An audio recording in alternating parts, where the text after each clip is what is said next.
Skuad asuhan Coach Sintayong akan segera melakoni laga terakhir mereka pada putaran kedua kualifikasi Piala Dunia 2026.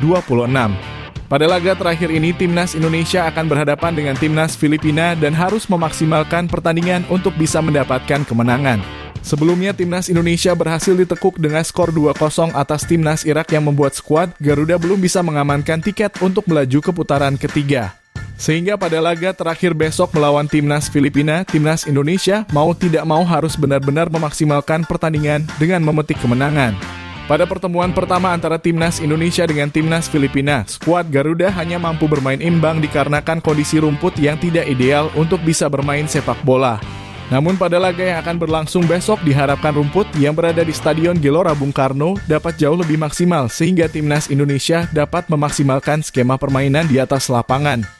Apalagi kini kedalaman skuad yang dimiliki oleh Timnas Indonesia terbilang sangatlah merata. Sehingga sudah tentu Coach Sintayong memiliki kebebasan untuk bisa melakukan rotasi pemain di dalam 90 menit jalannya pertandingan dan berikut ini merupakan kedalaman skuad yang dimiliki oleh Coach Sintayong dalam menatap laga terakhir di putaran ketiga antara Timnas Indonesia melawan Timnas Filipina di kualifikasi Piala Dunia 2026. Pada pertandingan melawan Timnas Filipina yang akan berlangsung besok malam, Coach Sintayong diprediksi akan kembali menggunakan formasi dengan menggunakan 3 pemain belakang, 4 pemain gelandang, dan 3 pemain penyerang. Dengan posisi kiper kemungkinan besar akan kembali diisi oleh Hernando Ari dari Persebaya Surabaya. Meskipun pada laga terakhir kemarin melawan Timnas Irak dirinya menjadi sosok terciptanya gol kedua. Namun nampaknya Coach Sintayong tidak ingin menghancurkan mental dari sang pemain dan memberikan kesempatan kedua bagi dirinya dalam laga melawan Timnas Filipina. Hernando Ari pada dasarnya cukup bermain baik pada laga yang berlangsung bersama Timnas Indonesia di tahun ini. Dirinya selalu menjadi sosok penyelamat bagi skuad Garuda di dalam lapangan dan memberikan rasa aman di dalam kotak penalti. Hernando mampu menjadi sosok penjaga gawang yang telah menyesuaikan diri dengan postur yang dia miliki dengan mengubah cara permainannya di dalam lapangan. Sehingga pada laga melawan Timnas Filipina besok, kemungkinan besar nama Hernando akan kembali masuk ke dalam skuad inti Timnas Indonesia senior yang akan diturunkan oleh Coach Sintayong. Sementara itu, jika Hernando tidak dimainkan oleh pelatih asal Korea Selatan tersebut, terdapat 2 nama pemain seperti Nadeo Argawinata ataupun Adi Satrio yang siap menggantikan posisinya di dalam lapangan. Kedua penjaga gawang ini juga telah memiliki jam terbang yang cukup tinggi bersama Timnas Indonesia. Sehingga sudah tentu bisa melakukan adaptasi dengan mudah terkait tempo permainan yang akan terjadi di dalam lapangan. Sedangkan pada 3 pemain belakang, setelah nama Jordi Amat dipastikan absen sebab kartu merah langsung yang dirinya dapatkan, kemungkinan besar nama Jay Itzes akan masuk ke dalam skuad inti Timnas Indonesia. Diikuti dengan 2 pemain lainnya seperti nama Rizky Ridho dan juga Justin Hubner yang pada laga melawan Timnas Irak bermain dalam 90 menit jalannya pertandingan. Dengan memasang nama 3 pemain di atas diharapkan skuad Garuda dapat tampil konsisten dan juga memiliki ketenangan lebih saat menghadapi serangan dari tim lawan. Di sini peran dari Jay Itzes akan sangat berdampak bagi ketenangan yang akan berpengaruh pada 2 pemain lainnya. Dengan pengalamannya yang baru saja membawa klub Venezia promosi ke kasta tertinggi Liga Italia, membuat dirinya menjadi sosok paling diandalkan pada sektor pertahanan Timnas Indonesia.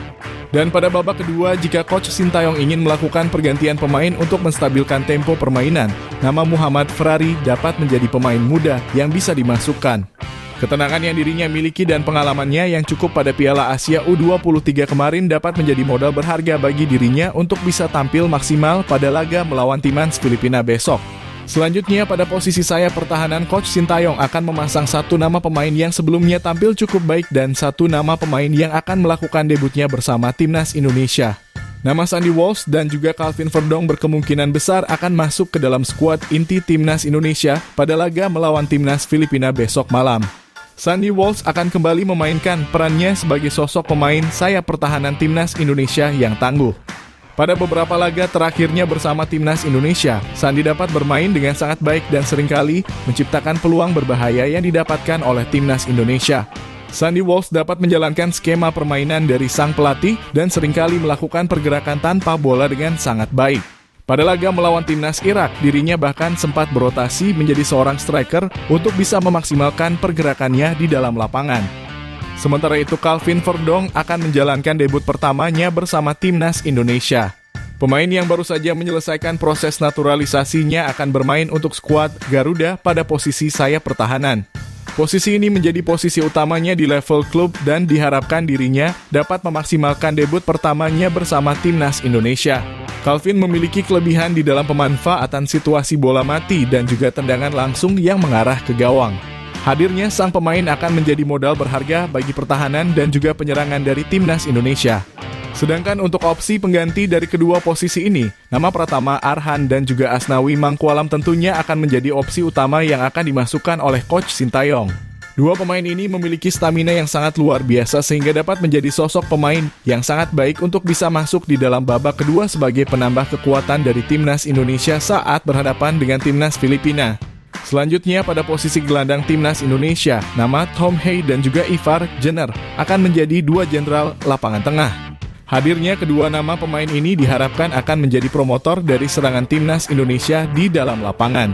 Akurasi umpan dan juga kemampuan di dalam menjaga tempo permainan dimiliki oleh kedua pemain ini.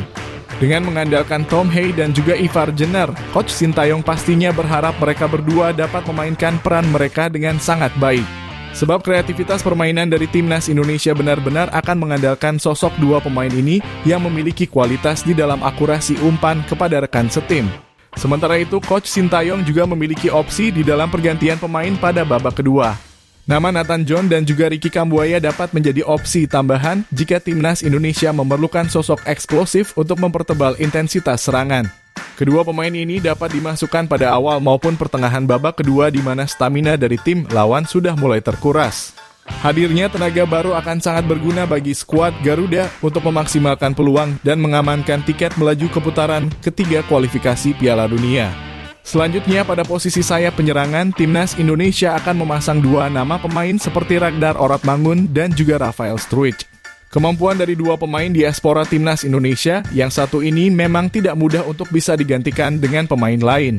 Ragnar Oratmangun pun telah menunjukkan bahwa dirinya dapat menjadi sosok yang dapat diandalkan di dalam pertandingan. Pada laga melawan timnas Irak kemarin, Ragnar dapat menjadi sosok penyerang yang paling stabil di dalam pertandingan. Dirinya memiliki kecepatan dan juga keseimbangan tubuh yang sangat baik. Hal ini sangatlah berguna jika sang pemain melakukan dribble untuk gerakan yang menusuk langsung ke arah kotak penalti.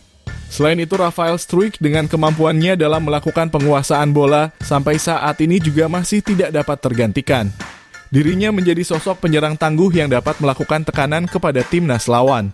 Hal tersebut terbukti dari banyaknya pembangunan serangan yang dapat digagalkan oleh sang pemain. Sementara itu, untuk opsi pengganti dari dua pemain ini, Coach Sintayong dapat memasukkan dua nama pemain kompetisi lokal yang memiliki kecepatan.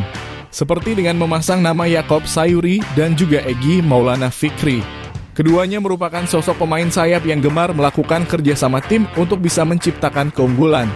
Dengan memasang dua nama pemain ini di babak kedua, peluang bagi timnas Indonesia menciptakan keunggulan akan sangat terbuka lebar.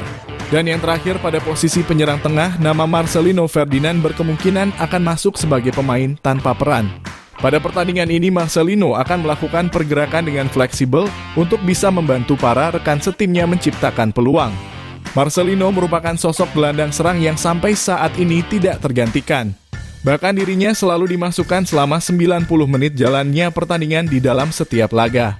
Sehingga sudah tentu peran dari sang pemain dinilai sangatlah memiliki dampak bagi skema permainan yang akan digunakan oleh sang pelatih.